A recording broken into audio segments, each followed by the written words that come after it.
Hello.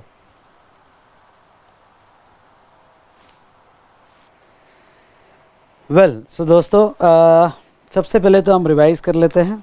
यहाँ पे baggage baggage में हमने क्या देखा था, एक बार पूरा अच्छी तरह से रिवाइज कर लेना, ठीक है। बैगेज में हमने डेफिनेशन और बैगेज रूल 2016, ठीक है। तो ये बैगेज चैप्टर आपको बहुत अच्छे से करके जाना है। इस पे प्रैक्टिकल क्वेश्चन पूछ सकते हैं और इस बार आरटीपी में भी इसके ऊपर क्वेश्चंस दिए गए हैं, ठीक है। तो सबसे पहले मैंने पिक्चरल प्रेजेंटेशन वगैरह दिया, वो तो रिवीजन में नहीं लूँगा। जैसे बैगेज में ग्रीन चैनल और रेड चैनल फैसिलिटी होती है।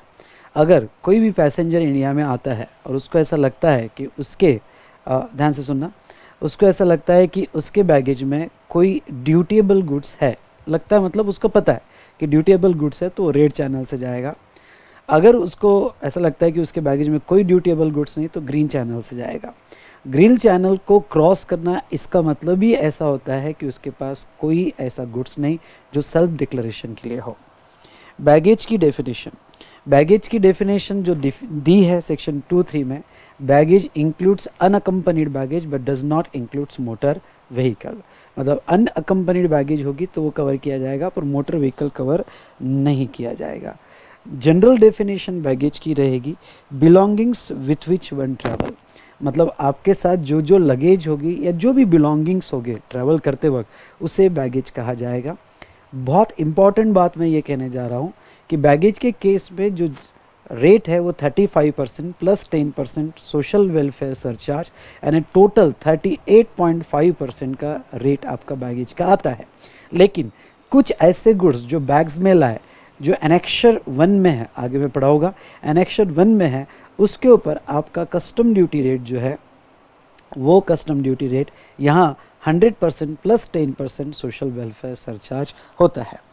बैगेज के केस में ओनली BCD का पेमेंट होता है, ACD 37 और ACD 39 बैगेज के केस में नहीं होता है। ओनली BCD का होता है, ACD 37 और ACD 39 नहीं होता है। उसके बाद में नेक्स्ट यहाँ पे 3 जो मेजर सेक्शन है बैगेज के, जो पहला सेक्शन है 77। बैगेज के केस में बिल ऑफ एंट्री नहीं होती है। कमान बैगेज के केस में बिल ऑफ एंट्री नहीं होती है। जो आप डिक्लेरेशन फॉर्म देते हो रेड चैनल से निकलने के बाद, वो डिक्लेरेशन फॉर्म ही आपका एंट्री माना जाता है। 78 relevant date for duty and tariff value. Section 15 और 16 जो रिलेवेंट डेट के लिए है, वो बैगेज और मेल बैग्स को अप्लीकेबल नहीं होते हैं। फिर से एक बार, सेक्शन 15 जो हम रिलेवेंट डेट लेते हैं, बिल ऑफ एंट्री या डेट ऑफ एंट्री इनवर्ड और arrival whichever is later, वो जो है वो बैगेज को अप्लीकेबल नहीं होती है। बैगेज के केस में किस दिन का रेट लेना, किस दिन का रेट और टैरिफ वैल्यू लेना, तो वो सेक्शन 78 कहता है। और 78 कहता है जिस दिन आप डिक्लेरेशन दोगे उस दिन का रेट लिया जाएगा। अगर हो सके तो एक होमवर्क करना कि relevant date for cargo section 15-16, for baggage section 78, for post article section 83, ऐसा पूरा आपने अरेंज करना। 79 बोनाफाइड बैगेज एग्जम्पशन में है। जैसे कस्टम्स में वैसे कोई बेसिक एग्जम्पशन नहीं है, आप मिट्टी भी लाओगे और 1 रुपये भी की लाओगे ड्यूटी है, लेकिन बैगेज में लाते हो तो आपको bona fide baggage duty free allow किया जाएगा। ये बोनाफाइड बैगेज जो ड्यूटी फ्री अलाउ किया जाएगा, ये subject to satisfaction of proper officer as per the guidelines given in rules, वो दिया जाएगा। 2 टाइप की, हर बैगेज 2 टाइप में डिवाइड होती है, personal effect and household effect. Personal effect मतलब जो आप यूज़ कर रहे हो और डेली नेसेसिटी ऑफ लाइफ है। आगे रूल में पर्सनल इफेक्ट डिफाइन किया है, और पर्सनल इफेक्ट मतलब वो गुड्स जो डेली नेसेसिटी ऑफ लाइफ है और आप यूज़ कर रहे हो, उसे हम पर्सनल इफेक्ट कहते हैं। और हाउस होल्ड इफेक्ट हम किसे कहते हैं, तो हाउस होल्ड इफेक्ट हम कहते हैं कि जो यूज़ में नहीं है, डेली नेसेसिटी ऑफ लाइफ नहीं है, और आप जो है आपके फ्यूचर यूज़ के लिए ला रहे हो, या सोवेनियर्स है, गिफ्ट है, किसी के लिए ला रहे हो, तो उसे हाउस होल्ड इफेक्ट कहते हैं। पर्सनल इफेक्ट आपको टोटली ड्यूटी फ्री है। जैसे वेयरिंग अपैरल है, ये स्पेक्ट है, शूज़ है, यहाँ पे पर्सनल इफेक्ट जो daily necessity totally duty free है। अब बाहर से इंडिया में आ रहे हो और 5 लाख के पर्सनल इफेक्ट ला रहे हो, यानी आपने ब्लेजर वगैरह, आपका ब्लेजर ही 3 लाख का है, तो भी टोटली ड्यूटी फ्री है, उसके ऊपर कस्टम ड्यूटी नहीं आएगी। लेकिन अगर कोई हाउस होल्ड इफेक्ट है तो जो रूल्स में दिए गए रूल्स के हिसाब से आपको लिमिट मिलेगी और उतनी ही लिमिट तक आप फ्री ला सकते हो ना। अब बेटा यहाँ एक लैपटॉप आप फ्री ला सकते हो। ओके, अगर आपकी एज 18 साल से ज़्यादा है, पेट्स आप कुछ फ्री ला सकते हो। उसके बाद में section 80 temporary retention of baggage. Temporary retention of baggage मतलब कोई पैसेंजर अगर इंडिया में आता है और उसको बैगेज क्लियर नहीं करवाना है, नहीं करना है उसको बैगेज क्लियर, तो ऐसे सिचुएशन में अगर उसको कोई बैगेज यहाँ पे क्लियर नहीं करना है तो वो कस्टम ऑफिसर को बैगेज दे सकता है, डिटेन कर सकता है। और ऐसे केस में कस्टम ऑफिसर जो है जब वो इंडिया के बाहर जाएगा तो उसको वापस कर देगा। क्यों? अब 2 दिन के लिए इंडिया में आया है, उसको उसके ऊपर कस्टम ड्यूटी नहीं देना है, तो वो डिटेंशन करवाए, कस्टम डिपार्टमेंट के लॉकर में रख दे और जब बाहर वापस जा रहा है इंडिया के बाहर तब लेके चले जाए। ठीक है, ये टेम्पररी डिटेंशन ऑफ बैगेज था। फिर बैगेज रूल 2016, इसमें ओके जो डेफिनेशन है, पर्सनल इफेक्ट की डेफिनेशन बड़ी इंपॉर्टेंट है। पर्सनल इफेक्ट में डेली नेसेसिटी ऑफ लाइफ के गुड्स आएंगे एक्सेप्ट ज्वेलरी। आपकी ज्वेलरी पर्सनल इफेक्ट में नहीं मानी जाएगी। क्लियर ना। उसके बाद में नेक्स्ट बेटा रूल 3 और 4 बहुत इंपॉर्टेंट रूल है, लर्न करना है। रूल 3 क्या कहता है? रूल 3 ये कहता है कि अगर आप इंडियन रेसिडेंट हो या फॉरेनर रिसाइडिंग इन इंडिया हो या टूरिस्ट ऑफ इंडियन ओरिजिन हो, मतलब कहीं तो भी इंडिया में रहने वाले हो, इंडिया में रहने वाले मतलब इंडियन रेसिडेंट या फॉरेनर जो इंडिया में रहता है, या फिर आप टूरिस्ट के लिए इंडिया में पर इंडियन ओरिजिन के हो, तो आपको personal effect including travel souvenirs, travel souvenirs मतलब ट्रैवल करते भाई पिलो है वगैरह जो भी सोवेनियर्स होते हैं, ओके, तो वो ट्रैवल सोवेनियर्स और personal effect totally duty free है, उस पर टैक्स नहीं आएगा। लेकिन अदर आर्टिकल आपको 50,000 तक ड्यूटी फ्री है। अदर आर्टिकल अगर आप 80,000 के लाते हो तो 80 - 50 बचे 30,000 पे ड्यूटी आपकी आएगी। कम ऑन 30,000 पे ड्यूटी आपकी आएगी। ठीक है, लेकिन ये अदर में एनेक्शर 1 वाले आइटम कवर नहीं होंगे। एनेक्शर 1 वाले आइटम क्या है मैं आगे कवर करूँगा, पर एनेक्शर 1 वाले आइटम्स इसमें कवर नहीं होंगे। अगर आप टूरिस्ट ऑफ फॉरेन ओरिजिन हो, बिल्कुल ख्याल रखना, टूरिस्ट ऑफ फॉरेन ओरिजिन हो, प्रॉब्लम रीड करते वक्त पूरा ध्यान रखना, तो आपको पर्सनल इफेक्ट और ट्रैवल सोवेनियर्स फ्री है और आपके अदर आर्टिकल्स जो है वो 15,000 तक एक्सेप्ट एनेक्शर 1। और इन्फेंट हो तो पर्सनल इफेक्ट फ्री है और अदर आर्टिकल को कोई बेनिफिट्स नहीं है। अगर आप आ रहे हो नेपाल, भूटान, म्यांमार से, रूल 3 कब लगता है? जब आप ऐसे कंट्री से आ रहे हो जो अदर देन नेपाल, भूटान और म्यांमार है। और रूल 4 कब लगता है? जब आप ऐसे कंट्री से आ रहे हो जो नेपाल, भूटान और म्यांमार है। तो वही 3 लोग लैंड रूट से आओगे, नेपाल, भूटान और म्यांमार से कोई बेनिफिट नहीं। अदर रूट से आओगे तो 15,000 तक का बेनिफिट आपको मिलेगा। पर्सनल इफेक्ट और हाउस होल्ड इफेक्ट वैसे ड्यूटी फ्री है। अदर आर्टिकल लैंड रूट से कुछ नहीं, अदर रूट से 15,000।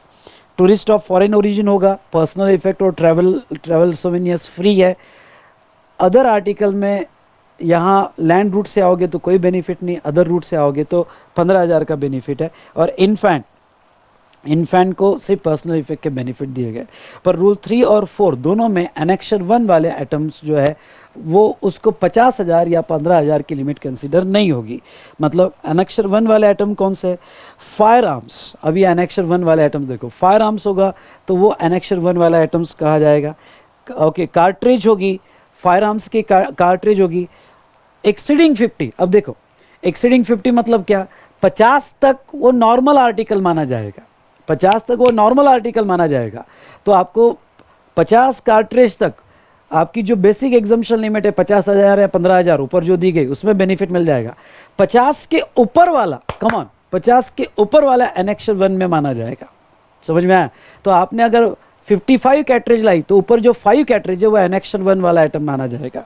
उसके बाद में सिगरेट 100 तक नॉर्मल आर्टिकल मानी जाएगी और 100 के ऊपर जो है वो एनेक्शर 1 वाली आइटम। सिगार और सिगरेट में फ़र्क है। सिगार्स 25 जो है नॉर्मल मानी जाएगी और 25 के ऊपर एनेक्शर 1 वाली की मानी जाएगी। टोबैको 125 ग्राम नॉर्मल आर्टिकल माना जाएगा और 125 ग्राम के ऊपर एनेक्शर 1 वाला माना जाएगा। दूसरा, अल्कोहलिक लिकर और wine in excess of 2 litres होगा। 2 लीटर नॉर्मल आर्टिकल माना जाएगा, 2 लीटर के ऊपर ओके मतलब आपने 3 बॉटल लाई, 3 लीटर जो एक्स्ट्रा वाली एक बॉटल है उसको एनेक्शन 1 वाली आइटम मानी जाएगी। गोल्ड सिल्वर जो है okay, gold silver other than ornament, ornament में लाते हो तो नॉर्मल आर्टिकल माना जाएगा, नॉर्मल आर्टिकल 50,000 और 15,000, पर गोल्ड और सिल्वर ऑर्नामेंट के अलावा बिस्किट फॉर्म में लाते हो, कॉइन फॉर्म में लाते हो, तो ये केस में वो एनेक्शन 1 वाला आइटम माना जाएगा। फ्लैट पैनल, एलसीडी, एलईडी और प्लाज्मा टेलीविजन, ये एनेक्शन 1 वाला आइटम। मैं आपको कह दूं, ये जो एनेक्शन 1 वाले आइटम है कौन से, फायर आर्म्स 50 कार्ट्रिज के ऊपर, सिगरेट 100 के ऊपर, सिगार 25 के ऊपर, टोबैको 125 ग्राम के ऊपर, लीकर 2 लीटर के ऊपर, या फिर ओके गोल्ड सिल्वर होगा, तो ये आइटम पे 100% यहाँ पे कस्टम्स ड्यूटी है प्लस 10% सोशल वेलफेयर सरचार्ज। इसलिए जब आप प्रॉब्लम सॉल्व करोगे बेटा, तो प्रॉब्लम सॉल्व करते वक्त फॉर्मेट ऐसा होना चाहिए कि पर्टिकुलर्स क्या क्या लाया, पर्सनल इफेक्ट क्या है, अदर आर्टिकल क्या है, और एनेक्शन 1 वाले आइटम क्या है, एनेक्शन 1 वाले आइटम क्या है। अब पर्सनल इफेक्ट जो भी होगा वो ड्यूटी फ्री होते हैं ओके। दूसरा, अदर आर्टिकल होगा तो टोटल करते जाओ, उसमें से 50,000 या 15,000 कहाँ से आए उसके बेस पे बेनिफिट मिलेगा। और एनेक्शन 1 मतलब जैसे आपने सिगरेट लाई, सिगरेट 50 तक आप नॉर्मल आर्टिकल में लोगे, ये नॉर्मल में लोगे, और 50 के ऊपर वाली सिगरेट एनेक्शन 1 में लोगे। सिगार लाई 25 तक नॉर्मल में लोगे, 25 के ऊपर एनेक्शन 1 में लोगे, और नॉर्मल को आप 35% का रेट लगाओगे, अदर को आप जो है 100% प्लस सोशल वेलफेयर सरचार्ज वो रेट लगाया जाएगा। तो ये मैंने आपको बताया कि किस तरह से आपको सॉल्व करना है, ठीक है। फिर एक रूल 5 है ज्वेलरी। तो ज्वेलरी जो रूल 5 है बेटा, यहाँ पे अगर आप रूल 5 की कंडीशन फुलफिल करते हो, मतलब आप 1 साल के ऊपर इंडिया के बाहर रहे हुए हो, 1 साल के ऊपर आप इंडिया के बाहर रहे हुए हो और ज्वेलरी ला रहे हो, तो इसमें 2 पार्ट हो जाते हैं। 1 साल से कम रहे हो तो ज्वेलरी का बेनिफिट आपको जो बेसिक लिमिट है 50,000 और 15,000 उसमें मिलेगी। ज्वेलरी पर्सनल इफेक्ट में नहीं आएगी, पर जो बेसिक लिमिट रूल 3 और रूल 4 में है 50,000 उसमें मिल जाएगा ज्वेलरी का। लेकिन आप 1 साल से ज़्यादा बाहर रहे हो तो in addition to 50,000 15,000, come on, in addition to 50,000 15,000 जो जनरल लिमिट है, आपको ज्वेलरी के लिए स्पेशल लिमिट मिलेगी। जेंटलमैन पैसेंजर होगा तो 20 ग्राम पर कैपिंग 50,000 तक, और लेडी पैसेंजर होगी तो 40 ग्राम कैपिंग 1 लाख तक। एग्जाम्पल के तौर पर अब मिस्टर ए जेंटलमैन है, 17 ग्राम उसने लाया और वैल्यू 50,000, नहीं, अब देखो 20 ग्राम से ऊपर नहीं होनी चाहिए और वैल्यू 50,000 से ज़्यादा नहीं होनी चाहिए। तो ग्राम में देखा जाए तो 20,000 से कम है, लेकिन वैल्यू 50,000 से ज़्यादा है, तो ऊपर का 2,000 टैक्सेबल हो जाएगा। पर अब ये 2,000 टैक्सेबल तो हो जाएगा, 35% से ड्यूटी आएगा, लेकिन आपकी जनरल लिमिट 50,000 की या 15,000 की खाली होगी, तो ये 2,000 उसमें जनरल लिमिट में ले सकते हो। या उसको ऐसा कहो कि पहले ज्वेलरी के क्या करना, अगर जनरल लिमिट खाली होगी, कम ऑन, आपकी जनरल लिमिट खाली होगी तो जनरल लिमिट में डाल देना। अगर आप 1 साल से ज़्यादा बाहर रहे हो और इंडिया में आ रहे हो और जनरल लिमिट खाली होगी तो जनरल लिमिट में पहले डाल देना, फिर स्पेशल लिमिट यूज़ करना। या फिर आपकी जनरल लिमिट एग्जॉस्ट हो गई, स्पेशल लिमिट भी एग्जॉस्ट हो गई, तो फिर उसके ऊपर ड्यूटी दिया जाएगा। लेडी पैसेंजर होगी तो 38 ग्राम, सर लास्ट वाले तो 45 ग्राम्स लाया उसने, अमाउंट 90,000 है, अमाउंट 1 लाख के नीचे है, पर ग्राम 5 ग्राम ज़्यादा हो जाए तो 5 ग्राम जो ज़्यादा हो जाता है उसके ऊपर ड्यूटी आएगा। अब ये जो एक्स्ट्रा वैल्यू है, ये एक्स्ट्रा वैल्यू का अगर जनरल लिमिट 50,000 और 15,000 वाली खाली होगी तो उसमें यूज़ करो, नहीं तो फिर टैक्सेबल हो जाएगा। तो ये था rule 5। Rule 6 transfer of residence बेटा, तो मैं आपको ये सजेस्ट करूँगा कि ये ट्रांसफ़र ऑफ रेसिडेंस जो है ओके, ये स्पेशल केस में आपको पढ़ना है तो पढ़ लेना।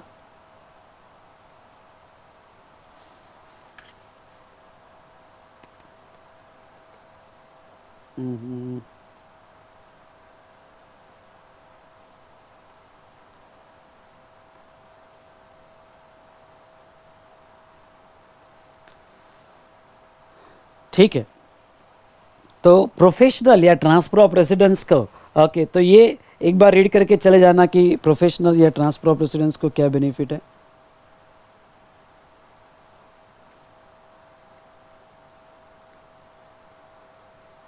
देखता हूँ।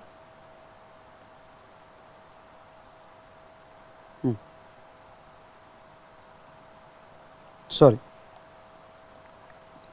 ये, उसके बाद में रूल 7 करेंसी देखते हैं। 6 तो आपने पढ़ लेना, 7 जो है 7 करेंसी के लिए बैगेज में अगर करेंसी आती है तो फेमा की प्रोविजन अप्लीकेबल होगी। उसके बाद में अनअकम्पनीड बैगेज, अनअकम्पनीड बैगेज समझ लो, अनअकम्पनीड में रूल 8 कहता है कि यहाँ अगर बैगेज आपके साथ नहीं है तो आपके आने के बाद 2 महीने में आ जानी चाहिए, पर उसको एक्सटेंशन मिल सकता है। सॉरी, आपके बाद आने के बाद 1 महीने में आ जानी चाहिए तो उसको एक्सटेंशन मिल सकता है। या फिर बैगेज पहले आ गई, बैगेज पहले आ गया ना कंपनी बैगेज, तो आपको 2 महीने में इंडिया में लैंड करना पड़ेगा। अगर आप 2 महीने में नहीं कर पाए तो जेन्युइन रीज़न की वजह से एक्सटेंशन मिल सकता है। उसके बाद में ये एनेक्शर वगैरह पढ़ने की ज़रूरत नहीं है। तो ये हमने देखा था बैगेज रूल्स, बैगेज रूल्स की इंपॉर्टेंट प्रोविजंस यह हमने डिस्कस की थी। उसके बाद में यहाँ पे बैगेज रूल्स के बाद में नेक्स्ट